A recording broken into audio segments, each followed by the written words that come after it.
मध्य प्रदेश के बुंदेलखंड इलाके में पिछले 4-5 दिन से ठंड का प्रकोप है और उसकी वजह से सैकड़ों गायें ठंड में मर चुकी हैं। ठंड में ठिठुरकर इन गायों की मौत हो चुकी है और ये गायें सड़कों पर पड़े पड़े सड़ रही हैं।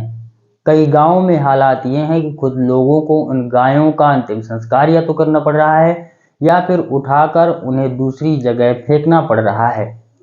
पिछले 8-10 दिन में इस ठंड के प्रकोप की वजह से कई गायों की मौत हो चुकी है और ये वही गायें हैं जिनका नाम लेकर भारतीय जनता पार्टी ने कई बार हिंदुओं से वोट लिया है।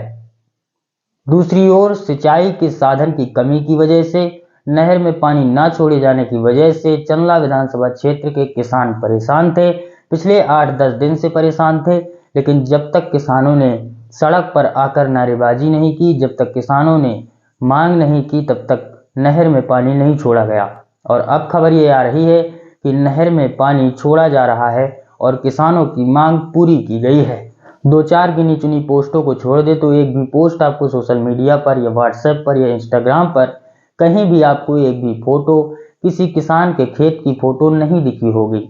लेकिन इस समय ट्रेंडिंग में सिर्फ एक पोस्ट चल रही है जिसमें विधायक दिलीप अहिरवार, जो चंदला विधानसभा से नवनिर्वाचित हुए हैं और राज्य मंत्री बने हैं, उनकी पोस्टों का ट्रेंड चल रहा है और उनको बधाइयां देने का ट्रेंड चल रहा है। आप सोशल मीडिया खोल रहे होंगे तो सिर्फ दिलीप अहिरवार की बधाइयां आपको दिख रही होंगी। लेकिन दूसरा एक पहलू ये भी है कि किसान सिंचाई का पानी न होने की वजह से पिछले 8-10 दिन से परेशान थे, लेकिन एक भी पोस्ट आपको नहीं दिखी होगी। लेकिन जब किसानों ने इसका विरोध किया, सिंचाई के पानी की मांग की, तब जाकर कहीं नहर का पानी छोड़ा गया और किसानों को नहर का पानी मुहैया कराया गया। पिछले 4-5 दिन से इस इलाके में ठंड का प्रकोप है और सैकड़ों गायें सड़क पर तड़प तड़प कर ठंड की वजह से मर गई हैं। कई गौशालाएं भी बनाई गई हैं, लेकिन वो गौशालाएं नाम की हैं। उन गौशालाओं का ना तो संचालन किया जा रहा है और ना ही गायों को उनमें रखा जा रहा है।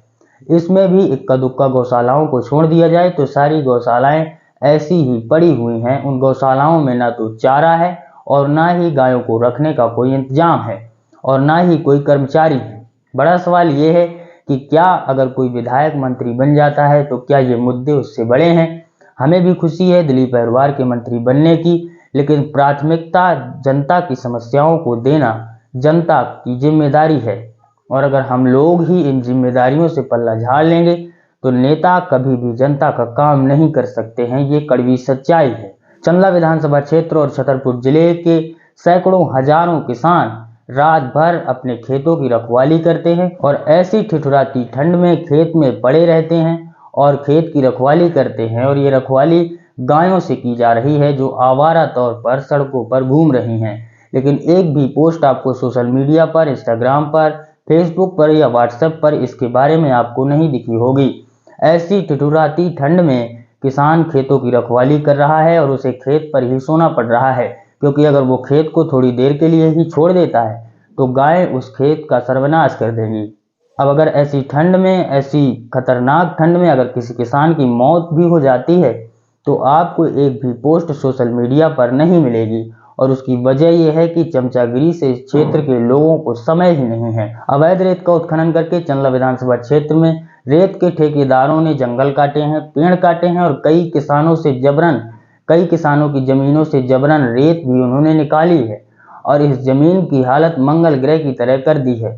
जिस तरह से मंगल ग्रह में क्रेटर हैं, ऐसी ही हालत बारबंद और रामपुर की कर दी गई है चंद ठेकेदारों के द्वारा और उन कंपनियों के द्वारा जिन्होंने इस क्षेत्र में रेत का टेंडर लिया है।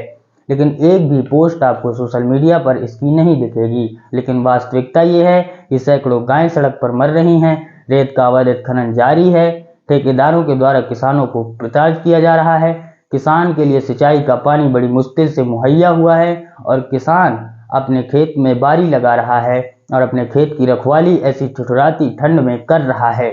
हमारी गुजारिश है कि जो लोग सोशल मीडिया पर एक्टिव हैं उनको इन सब चीज़ों के मुद्दे भी उठाने चाहिए और इन सब चीज़ों की तस्वीरें भी सोशल मीडिया पर साझा करनी चाहिए। तभी नेता इन मुद्दों पर भी ध्यान देंगे और इसकी सुनवाई करेंगे। नहीं तो ना गाय की व्यवस्था होगी, ना किसान की कोई व्यवस्था होगी और ना ही आपकी कोई व्यवस्था होगी। सिर्फ जय श्री राम बोलकर आपका वोट ले लिया जाएगा। नमस्कार, जय हिंद।